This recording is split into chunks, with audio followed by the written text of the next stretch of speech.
안녕하세요. 딸 하나를 키우고 있는 돌싱 30대 여성이에요. 남편과는 지인의 소개로 만났습니다. 남편은 평범한 직장인으로 중소기업을 다니고 있었고, 나이는 저보다 3살이 많았지요. 저희가 서로 빠져드는 데는 오랜 시간이 걸리지 않았습니다. 남편이 말하길 제가 차에서 내리는데 요정이 내리는 줄 알았답니다. 저는 남편의 따뜻하고 다정한 말투에 반해버렸고요. 그렇게 서로 콩깍지를 쓴 채로 인연을 만났습니다. 당시 남편에게 이야기를 하진 않았지만 나이가 30을 넘어서니까 조금씩 조급한 마음이 들더군요. 주변에 친한 친구들이나 언니들이 시집가는 걸 보면서 조급한 마음은 심란해지기까지 했고요. 그렇다고 쫓기듯이 결혼하는 것도 내키지는 않았고, 사실 말이 나와서 말이지만 시집가서 잘 사는 친구들이 있는가 하면 시어머니나 신우 때문에 혹은 육아로 고생하는 친구들의 이야기도 심심치 않게 들려왔거든요. 그런 이야기를 들을 때마다 좀 전에 먹은 음식이 속에 얹힌 것 마냥 갑갑한 게, 저도 도무지 제 마음을 알 수가 없어서 쉽사리 남편에게 결혼 이야기를 꺼내질 못했어요. 하지만 남편은 저희가 사귄 지 2년째 되던 날 저에게 프로포즈를 해왔습니다. 사귀는 순간부터 저와 결혼하기로 마음먹고 있었다더군요. 드라마에서 나오는 고급 레스토랑에서 장미꽃과 다이아 반지를 받는 그런 프로포즈는 아니었지만, 그래도 남편의 듬직하고 진심 어린 모습에 저는 기쁜 마음을 숨길 수가 없었어요. 저는 그동안 고민했던 것이 무색할 만큼 결혼하자는 그의 말에 좋다고 대답했습니다. 남편은 대학을 수도권에서 졸업했고 이후로 직장 생활을 위해 서울에 자리를 잡았다고 했어요. 그나마 대학을 다닐 때는 본가에서 통학을 했는데 서울에 있는 회사에 취직을 하면서 아예 독립을 했다고요. 남편이 말하길 어머님께선 자기가 자취하는 동안 1년에 한두 번이나 찾아오셨을까 싶을 정도로 아들의 사생활을 존중해 주시는 분이랍니다. 저 역시 사생활을 중요하게 여기는 사람이었기에 그런 남편의 말은 듣던 중 반가운 소리였지요. 저는 순진하게도 남편의 말을 철석같이 믿었습니다. 하지만 사람은 겪어보지 않으면 모른다는 그 말이 정말 딱이더군요. 남편이 아들로서 본 어머님과 며느리로서 제가 본 어머님은 완전히 다른 사람이었어요. 어머님의 유별난 성격을 알게 된 건 결혼식을 올리고 나서였습니다. 상견례 자리에서는 필시 당신의 이미지 관리를 하셨던 거겠지요. 상견례 자리에선 부적의 비읍소리도 하시지 않으셨으니까요. 다만 돌이켜 생각해보면 한 가지 마음에 걸리는 일이 있었습니다. 무슨 이야기를 하다가 그렇게 된 건지는 기억이 나지 않지만 종교 이야기가 나왔거든요. 저희 친정 부모님은 서로 다른 종교를 가지고 계신데 그 이유로 뭐 서로를 힘들게 하시고 그런 건 전혀 없습니다. 어머님께선 그 이야기를 들으시곤 당신도 똑같다며 당신은 다른 사람들이 어떤 종교를 믿고 따르던지 전혀 개의치 않는다 하셨습니다. 당신도 마음이 복잡할 때면 당신이 믿고 따르는 분을 찾아가 여러 가지 조언을 구하곤 하신다면서요. 솔직히 상견례 자리에선 어울리지 않는 대화였지만 어머님께서 워낙 열과 성을 다해 말씀을 하셨기 때문에 20분 가까이 저희 부모님이나 저나 꼼짝없이 듣고 있을 수밖에 없었어요. 아버님이나 남편은 늘상 있는 일인지 별로 개의치 않는 눈치였고요. 하지만 신혼여행에서 돌아온 날 어머님이 말씀하셨던 그 믿고 따르는 그것이 무엇을 의미하는지 확실히 알게 되었습니다. 저희 어머님은 산신령이라고 일컫는 사람을 따르며 그분이 써주시는 부적이라면 사적을 못 쓰셨지요. 처음에 그 사실을 알게 되었을 땐 얼마나 난처하고 난감하던지. 저희 부모님이나 어머님 아버님이나 당신들 사는 집 노후 준비는 그럭저럭 되어 있으셨지만 그렇다고 결혼하는 자식들 집 한 채씩 톡톡 싸줄 만큼은 아니셨습니다. 도움을 받으려면 받을 수도 있었겠지만 남편과 도달했던 결론은 우리 힘으로 한번 시작해보자였어요. 살다가 정말 어렵고 힘든 순간이 오면 그때 기대는 한이 있더라도 일단은 우리가 알아서 해보자는 거였지요. 신혼의 패기였다고 할까요? 아무튼 그렇게 남편이 모아둔 돈 6천에 제가 모아둔 돈 5천, 그리고 전세 대출을 받아 서울 외곽에 있는 작은 빌라에 들어가기로 계약을 하게 되었네요. 하지만 이사를 앞두고 생각지도 못한 문제가 생겼습니다. 저희 계획대로라면 식을 올리기 3일 전 이사를 마치고 들어올 가정가구도 전부 배송을 받는 것이었어요. 그런데 기존에 살던 세입자와 집주인 간의 감정 싸움이 일어나면서 기존 세입자가 약속된 날짜에 집을 비워주지 않았네요. 경찰을 부르네 만에 소리가 나올 정도로 일이 컸다고 하는데 집주인 입장에선 기존 세입자가 집에 해코지라도 할까 걱정이 되었는지 강하게 대응을 못하는 눈치였지요. 결국 저희의 이사 일정은 시쳇말로 다 빠그라졌습니다. 다른 집을 알아볼 생각도 안 했던 건 아닙니다. 하지만 당시 전세 구하기가 하늘의 별 따기만큼 어려웠던 시기라 그마저도 상황이 여의치 않았네요. 이사가 늦어지니 배송받기로 되어 있던 가정가구 일정도 전부 다 바꿔야 했고 개중 몇몇 개는 저희가 신혼여행 중일 때 오게 생길 판이었지요. 이게 화근이었습니다. 남편은 어머님께 부탁을 드리자고 했습니다. 배달 오는 날 어머님께 잠시 들려 물건만 받아달라 하면 안 되겠냐고요. 솔직히 말하자면 제 입장에선 불편하기도 했고 죄송하기도 해서 내키지는 않았습니다. 마음 같아선 더 가까이 사는 친정부모님께 부탁을 드리고도 싶었네요. 하지만 당시 외할머니께서 많이 편찮으셨고 그 병간호를 저희 어머니가 도맡아서 하시다 보니 제 일까지 부탁드리기가 어렵더라고요. 아무튼 이러한 이유로 신혼집 비밀번호를 어머님께서 알게 되신 거예요. 신혼여행을 하는 동안 어머님께서 가정가구가 다 도착한 것 같다 연락을 주셨고 감사하다 했습니다. 귀찮으셨을 텐데 별말 없이 해주신 어머님께 감사해서 화장품도 선물로 샀어요. 그렇게 4박 5일의 신혼여행을 마치고 집에 도착한 저희는 특히 저는 경악을 금치 못했습니다. 현관부터 시작해서 거실이며 부엌이며 할 것 없이 심지어 방문까지 온통 노란 부적으로 도배가 돼 있다시피 했지요. 사람이 너무 황당하니까 말도 제대로 안 나오더라고요. 제가 가까스로 마음을 가라앉히고 남편에게 이게 다 뭐냐고 물었습니다. 남편이 한숨만 내쉬고 별말이 없는 게 아무래도 뭔가 아는 눈치였거든요. 남편이 말하길 아무래도 어머님이 해놓으신 것 같답니다. 깜짝 선물이 있다고 하시더니 이거였나 보다고요. 얼마나 상황이 어이가 없던지 화도 안 나더라니까요. 남편에게 빨리 하나씩 뜯으라니까 주저하는 모습을 보이더니 어머님이 생각해서 붙여놓으신 건데 그냥 두면 안 되겠냐입니다. 생각을 해주신 거야 당연히 감사하지만 이게 다 뭐냐고 귀신 나올까봐 무섭다고 싫다고 했어요. 하지만 남편은 계속해서 어머님이 아기가 있어서 이런 일을 하실 분이 아니라며 분명히 깊은 뜻이 있으셨을 거라고 저를 설득하려 했습니다. 참다 못한 제가 결국 남편이 보는 앞에서 어머님께 전화를 드렸어요. 어머님께서는 부적마다 의미가 다 다르고 뜻이 있는 거라며 한 달은 붙여놔야 한답니다.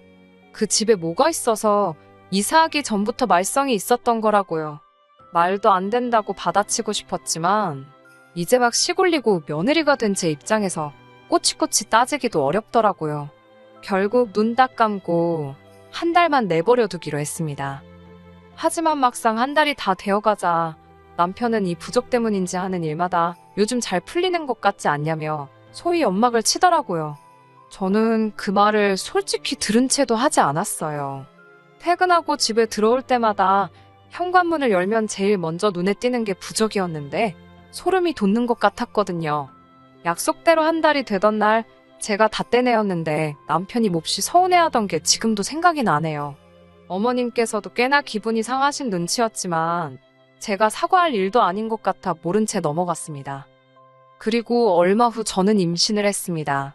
처음부터 저는 딸이든 아들이든 성별은 개의치 않았어요. 어느 쪽이든 하나만 낳아 잘 기르는 게 제 꿈이자 목표였으니까요.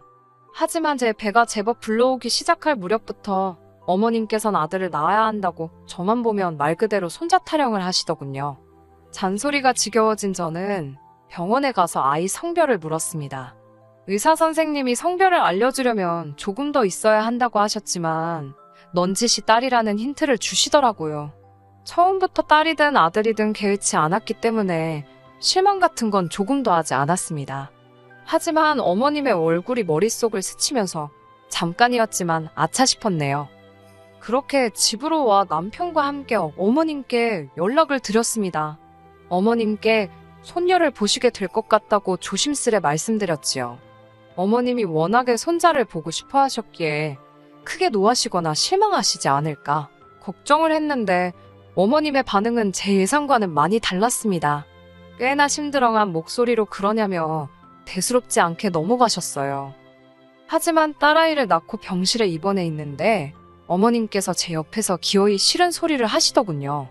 아들인 줄 알았는데 딸이라면서요. 황당해서 제가 미리 말씀드렸는데 왜 그러시냐고. 제가 분명히 딸이라 하지 않았냐니까.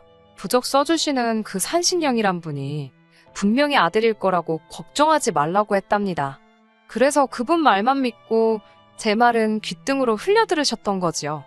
그러면서 그분이 틀렸을 리는 없으니 제가 아무래도 이상한 짓거리를 한 게 아니냐며 제 탓을 하시더라고요. 꼬리뼈도 아프고 아직 침대에서 혼자 허리도 못 세우는 저를 바라보시며 비난하듯 말씀하시던 어머니께 솔직히 정남이가 뚝 떨어지더군요. 뒤이어 어머님께서는 속상하다, 뭔가 잘못됐다는 식의 말씀을 연거푸 하시고는 병실 밖으로 나가버리셨습니다. 남편은 그런 어머님 뒤를 따라 나섰고요. 어머님이 그냥 병실을 나가신 것보다 남편이 어머님을 따라 나갔다는 사실이 더 서운하고 속상했습니다. 얼마간의 시간이 흘렀을까 병실로 돌아온 남편은 어머님께서 원래 기대가 크셨던지라 실망도 크신 모양이라며 저더러 이해해달라대요. 이해고 뭐고 아무리 그래도 그렇지 고생했다 소리 한마디 해주시면 어디가 덧나냐고. 지금 이 꼴을 한 며느리한테 아들 못 낳았다고 타박을 하시는 게 말이 되냐고 남편에게 하소연을 했어요. 그러자 남편도 자기가 그런 것도 아닌데 왜 자기한테 이러냐며 예민떨지 말고 한숨 자랍니다. 어머님께는 내일쯤 전화해서 죄송하다고 하면 다 풀리실 거라면서요. 죄송하긴 뭐가 죄송하냐고, 내가 뭘 잘못했냐고 해도 남편은 어머님 성격 몰라서 그러냐며 저더러 그냥 맞춰드리라는 식이었고요. 임신했을 때나 출산했을 때 남편이나 식구들한테 서운한 소리를 들으면 그렇게 오래 간다더니 제가 딱 그랬습니다. 어머님께서 먼저 적나라하게 당신 속내를 보여주신 덕분에 저도 어느 정도 거리를 두고 어머님을 대하게 되더라고요. 손녀 자주 봐서 뭐하냐며 어머님은 저희 집에 자주 오지도 않으셨어요. 그렇게 서로 대면대면하게 지내다 보니까 어머님에 대한 서운함도 좀 가시는 것 같았지요. 그리고 어머님께서는 이런 틈을 놓치지 않으셨습니다. 제 행동이나 말투가 좀 누그러졌다 싶으셨는지 아니면 남편을 통해 뭐라도 들으셨는지 언젠가부터 다시 하루가 멀다 하고 연락을 해오셨거든요. 갑자기 연락을 해오시는 것도 당황스러웠지만 어머님의 용건을 알고 나선 황당한 마음을 감출 수가 없었지요. 어머님께서 또 다시 손자 타령을 하시는 게 아니겠어요? 사실 남편과는 이미 하나만 낳아 잘 기르는 쪽으로 결정이 난 상황이었기에 어머님의 손자 타령이 부담스럽게 다가온 것도 사실이고요. 저는 어머님께 솔직하게 말씀드렸습니다. 남편이나 재벌이를 생각했을 때 아이들을 낳아 기르는 건 현실적으로 어려울 것 같다고요. 까놓고 말해서 제가 복직을 한다고 하면 한 달에 300남짓 벌겠지요? 그럼 저희 딸은 누가 키워주나요? 이제껏 저 키우시고 외할머니 병수발로 고생하시는 어머님께 부탁을 드리고 싶지도 않았고 어머님이야 뭐 솔직히 어머님 위생 개념이라던가 저랑 안 맞는 부분이 한두 개가 아니었거든요. 결국 아이 봐줄 이모님이라도 한 분 구해야 하는데 그분에게 제 월급을 다 갖다 바쳐야 할 판이었으니 이러지도 저러지도 도저히 계산이 서질 않아 머리가 깨질 것 같았습니다. 그런데 그런 저더러 어머님께서는 애를 하나 더 낳으라고 성하셨으니 야속하기도 했고 전 안 된다고 그럴 생각은 없다고 말씀드렸어요. 그러자 어머님께서는 애들 태어날 때 지 먹을 수저는 입에 다 하나씩 물고 태어나는 거라며 제가 몰라도 뭘 너무 모른답니다. 그러면서 자녀 계획을 시부모랑 상의도 없이 세우는 며느리가 어디 있냐며 저더러 너무 경우가 없다고 하시더군요. 제가 어머님께 그럼 어머님이 저한테 한 달에 200만 원씩 주실 거냐 물었습니다. 그러면 둘째 하나 더 낳아보겠다고요. 결국 어머님과 제 사이는 다시 또 틀어졌습니다. 예전과 달라진 건 고성이 오갔다는 것이지요. 어머님은 계속해서 저에게 밑도 끝도 없이 제가 못 되쳐먹고 싸가지도 없다. 시집을 왔으면 애를 낳는 게 당연하지. 어디 되바라지게 시애미한테 애를 키우네 못 키우네 그런 소리를 하냐고 악을 쓰셨어요. 저는 저대로 제가 무슨 이 집에 애 낳아주러 온 기계냐고 싫다고 했고요. 이번에도 머저리 같은 남편은 이러지도 저러지도 못하고 우물쭈물. 그날 이후로 저는 어머님이랑 신경전 아닌 신경전을 이어가고 있었습니다. 그러다 저희가 이혼하게 된 결정적인 사건이 터졌네요. 평소엔 이불 빨래를 남편이 도와줬는데 그날만큼은 그냥 제가 하고 싶더라고요. 도와주겠다는 남편을 뿌리치고 베개 커버를 벗겨냈는데 뭔가 발 쪽으로 툭 떨어지더군요. 몇 번이고 고이 접힌 부적이었습니다. 최근에 어머님께서는 오신 적이 없었긴 한데 그래도 어머님 말고 누가 이런 짓을 했겠나 싶어서 씩씩거리며 전화기를 찾았어요. 그런 저에게 남편이 무슨 일이냐고 왜 그렇게 화가 나 있냐 묻길래 저는 씩씩대며 남편에게 부적을 보여줬습니다. 어머님이 이런 걸 내 베개에 넣어두셨다고 진짜 왜 이러시는지 모르겠다고 화를 냈어요. 가만 못 넘어간다. 어머님께 다 따질 거라고 하니까 가만히 있던 남편이 그러지 말라며 저를 붙잡았습니다. 이거 놓으라고. 이제 진짜 노란색만 봐도 넌더리가 나고 소름이 끼친다니까. 남편이 자기가 넣어놨답니다. 예상치 못한 남편의 말에 제가 그게 무슨 소리냐고 당신이 이런 걸 왜 넣어뒀냐고 물었어요. 돌이켜 생각해보니 일이 있기 얼마 전 남편이 시댁에 혼자 다녀온 일이 있었거든요. 애시당초 손녀에 관심도 없으신 어머님이시라 손녀를 데려오라 어쩌라 말씀도 없으셨고요. 남편은 이튿날이 돼서야 집에 들어왔는데 몹시 지쳐 있었지요. 그날 받은 부적이랍니다. 어머님이 가자고 한 곳을 따라가니 어떤 남자가 사당 같은 데서 사람들을 상대하고 있더래요. 1시간쯤 기다려서 들어가니 다짜고짜 남편더러 손금을 보여달라 했답니다. 남편 말로 본인은 정말 보여주기 싫었다는데 그건 제 알 바가 아니고 아무튼 내키지는 않았지만 어머님의 방강요로 인해 어쩔 수 없이 손금을 보여주니 그 부적을 써주더랍니다. 손금 보고 부적 쓴다는 소리는 또 처음 들어본지라 어이가 없고 어머님도 여러 가지 의미로 대단하시다 싶더군요. 아무튼 그렇게 그 부적을 50만 원을 주고 샀다면서 어머님이 제 베개 속에 넣어두라 하셨다고요. 그러면서 남편이 한다는 소리가 죽은 사람 소원도 들어준다는데 산 사람 소원 못 들어주겠냐는 생각으로 그 부적을 제 베개에 넣었답니다. 남편의 말을 들으니 소름이 확 끼치더군요. 저는 남편에게 언제까지 어머님의 그 말도 안 되는 소리를 들어드리며 살 거냐고 따졌습니다. 하나 있는 손녀나 예뻐해 주시면 얼마나 좋냐고 안 낳겠다는데 왜 자꾸 손자 타령을 하면서 이렇게 사람을 힘들게 하시는지 모르겠다고 분통을 터뜨렸지요. 그러자 남편이란 놈이 한다는 소리가 이게 다 제가 처음부터 아들을 낳았으면 될 걸 못 낳아서 그런 거 아니냐입니다. 그래도 전에는 어머님의 말도 안 되는 행동과 언행에 최소한 남편이 미안해하는 모습이라도 보였었는데 이번에는 같이 목소리를 높이니까 어처구니가 없더라고요. 남편은 그런 제 속을 눈치를 챘는지 못 챘는지 계속해서 저에게 악을 썼습니다. 부적 좀 집에 드리는 게 저한테 무슨 피해라도 주냐고요. 어머님께서 당신 돈으로 사서 좋은 마음으로 주시는 건데 왜 난리냐, 뭐 말도 안 되는 소리를 눌어놓더라니까요. 제가 너무 화가 나서 그만하라고 했습니다. 편들 걸 편들라고. 당신은 내가 부적이니 뭐니 싫어하는 거 뻔히 알면서 어머님이 하란다고 그걸 하냐고 따졌지요. 그리고 애는 뭐 저절로 잘하냐고. 아무리 나이가 드셨대도 어쩜 그렇게 생각이 짧으신지 모르겠다고 저도 모르게 한숨을 내쉬고 말았네요. 남편은 제가 어머님을 무시했다며 길길이 날뛰기 시작했습니다. 이후로는 급기야 서로에서는 안 될 소리까지 주고받게 되었고 격해진 감정 때문인지 이혼 이야기까지 나오고 말았네요. 솔직히 딸아이를 생각하면 이혼만큼은 피하고 싶었던 게 사실이에요. 전부 다 이야기할 수는 없지만 사실 이전에도 남편과 헤어지고 싶은 순간들이 있었고요. 그때도 오로지 딸아이만 생각하며 참아왔지요. 하지만 전 깨닫고 말았습니다. 이런 줏대없는 아빠와 손녀라는 이유로 거들떠도 안 봐주는 조부모 밑에서 제 딸이 배울 거라곤 쥐똥만큼도 없을 거란 사실을 말이지요. 행복한 엄마가 행복한 자녀를 키울 수 있다는 누군가의 말처럼 행복한 딸로 키우고 싶어서 그렇게 저는 이혼을 결심했습니다. 남편은 자기가 딸을 키울 거라고 했지만 정의는 제 편이더군요. 남편과 어머님의 폭언, 부당한 대우 등을 인정받아 저는 양육권을 가져오는 동시에 위자료까지 받고 이혼할 수 있었습니다.